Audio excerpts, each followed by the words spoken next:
কলকাতার ডালহৌসি অঞ্চলে writers building এর খুব কাছেই রয়েছে শহরের সবথেকে পুরনো স্কটিশ গির্জা সেন্ট অ্যান্ড্রুজ চার্চ, বা চলতি ভাষায় লাট সাহেবের গির্জা। তবে 1818 সালে এই গির্জাটি তৈরি হওয়ার আগে এখানেই ছিল কলকাতার সবথেকে পুরনো আদালত মেয়র্স কোর্ট। সে কারণে আজও গির্জার লাগোয়া রাস্তাটির নাম ওল্ড কোর্ট হাউস স্ট্রিট।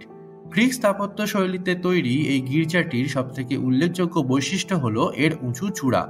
শোনা যায় সেই সময় এই চূড়ার উচ্চতা নিয়ে ক্যাথলিকদের সঙ্গে মতবিরোধ দেখা দেওয়ায় কিছুটা ইচ্ছে করেই সেন্ট জনস চার্চের থেকেও বেশি উঁচু করে তৈরি করা হয় এই চূড়াটি। এরই সঙ্গে চূড়ার ওপর বসানো হয় একটি অদ্ভুত দর্শন মোড়কের মূর্তি।